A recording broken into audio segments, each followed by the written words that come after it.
ನಮಸ್ಕಾರ ಧನ್ಯವಾದವರೇ. ನಾನು ದರ್ಖಾಸ್ತು ಭೂಮಿಗೆ ಸಂಬಂಧಪಟ್ಟಂತೆ ತಿಳಿಸ್ತಾ ಇದ್ದೆ. ಯಾವುದೇ ಒಂದು ಜಮೀನು ನೆಲಬಾಂಧವರಿಗೆ ಮಂಜೂರಿ ನಂತರ ಸಂಬಂಧಪಟ್ಟಂಥ ಕಡತ ಭೂಮಾಪನ ಇಲಾಖೆಗೆ ಬಂದು ದುರಸ್ತಿ ಆಗಬೇಕಾಗುತ್ತೆ. ಅಂದರೆ ಸಂಬಂಧಪಟ್ಟಂಥ ದಾಖಲೆಗಳನ್ನ ತಯಾರಿಸಬೇಕಾಗುತ್ತದೆ.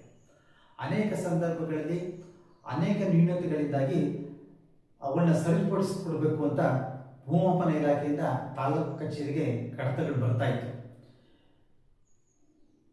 ಕೆಲವು ಸರಿ ಸರ್ವೆ ನಂಬರ್ನಲ್ಲಿ ವ್ಯತ್ಯಾಸ ಆಗ್ತಾ ಇತ್ತು ಹಾಗೂ ಸ್ಕೇಲ್ ನಂಬರ್ ಆಗಿದ್ದರಿಂದ ಸಂಬಂಧಪಟ್ಟ ಟಿಪ್ಪಣಿ ಇಲ್ಲದೆ ಇರತಕ್ಕಂಥ ಸಂದರ್ಭದಲ್ಲಿ ವಿಸ್ತೀರ್ಣದಲ್ಲಿ ತೊಂದರೆ ಆಗ್ತಾ ಇತ್ತು ಹಾಗೂ ಹೆಸರುಗಳು ವ್ಯತ್ಯಾಸದಿಂದ ತೊಂದರೆ ಆಗ್ತಾ ಇತ್ತು ಹಾಗೂ ವಿಳಂಬನೂ ಆಗ್ತಾ ಇತ್ತು.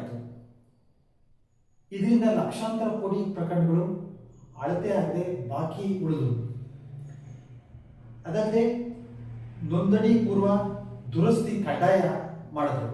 ಇದರಿಂದ ಸಾರ್ವಜನಿಕರಿಗೆ ಕಿರಿಕಿರಿ ಉಂಟಾಯಿತು, ತೊಂದರೆ ಉಂಟಾಯಿತು, ಲಕ್ಷಾಂತರ ಕೋಟಿ ಪ್ರಕರಣಗಳು ಬಾಕಿ ಉಳಿದು.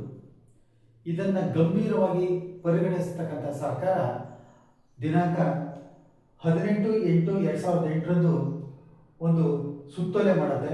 ಕಂದಾಯ ಇಲಾಖೆ 197 ಭೂದಾಸ 2008 ಇದ್ರ ಪ್ರಕಾರ ಒಂದು ಸ್ಪೆಷಲ್ ಹೇಗೆ ಮಾಡಬೇಕು ಯಾವುದೇ ಒಂದು ತಾಲೂಕಿನಲ್ಲಿ ಅಂತ ತೀರ್ಮಾನ ಮಾಡಿ ಆದೇಶ ಮಾಡುತ್ತೆ. ಇದಕ್ಕೆ ಸಂಬಂಧಪಟ್ಟಂತೆ ಭೂಮಾಪನ ಇಲಾಖೆಯ ಆಯುಕ್ತರು ಸಹ ಸುತ್ತೋಲೆಯನ್ನ ಹೊರಡಿಸ್ತಾರೆ. ಭೂಮಾಪನ ಇಲಾಖೆ 20/10/2008 ಒಂದು ಸುತ್ತೋಲೆ ಹೊರಡಿಸುತ್ತೆ.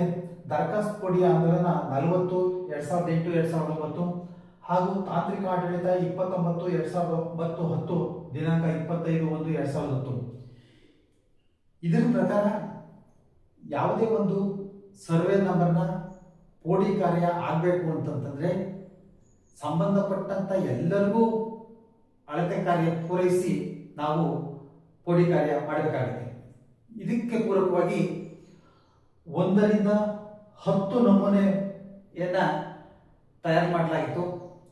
ಈ ಎಲ್ಲ ನಮೂನೆಗಳನ್ನ ಭರ್ತಿ ಮಾಡಿದ ನಂತರನೇ ಸಂಬಂಧಪಟ್ಟಂತ ಅಳತೆ ಕಾರ್ಯ ಪೂರೈಸಬೇಕಾಗಿತ್ತು. ನಮೂನೆ 1ರಿಂದ 5 ಪೂರ್ವ ಸಿದ್ಧತೆ ಕಾರ್ಯ ಅಂತ ಪರಿಗಣಿಸಿ ಸಂಬಂಧಪಟ್ಟಂತ ತಾಲೂಕು ಕಚೇರಿಯ ತಹಸೀಲ್ದಾರ್ ಕಚೇರಿಯವರು ಪೂರೈಸಬೇಕಾಗುತ್ತೆ. ನಮೂನೆ 6ರಿಂದ 10ರವರೆಗೆ ಅಳತೆ ಮತ್ತು ನಕ್ಷೆ ತಯಾರಿಕೆ ಕಾರ್ಯ ಇದು ಭೂಮಾಪನ ಇಲಾಖೆ ಕಾರ್ಯ ನಿರ್ವಹಿಸುತ್ತೆ.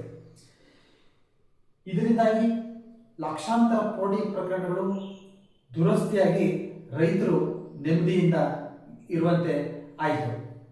ಹಾಗಾದ್ರೆ ಈ ನಮೂನೆ 1ರಿಂದ 10 ಏನು ಅನ್ನೋದ್ರ ಬಗ್ಗೆ ನಾನು ಸಮಗ್ರವಾಗಿ ಮುಂದಿನ ಸಂಚಿಕೆಗಳಲ್ಲಿ ತಿಳಿಸ್ತೀನಿ. ನೆಲಮಾಪನಕ್ಕೆ ಸಂಬಂಧಪಟ್ಟಂತ ಎಲ್ಲ ವಿಡಿಯೋಗಳು ಫೇಸ್ಬುಕ್, ಥ್ರೆಡ್ ಹಾಗೂ ಇನ್ಸ್ಟಾಗ್ರಾಮ್ ಹಾಗೂ ಯೂಟ್ಯೂಬ್ನಲ್ಲಿ ಲಭ್ಯವಿದ್ದು ತಾವು ನೆಲಮಾಪನ ಎಂದು ಸಬ್ಸ್ಕ್ರೈಬ್ ಆಗಿ ವೀಕ್ಷಿಸಬಹುದಾಗಿದೆ. ನಮಸ್ಕಾರ.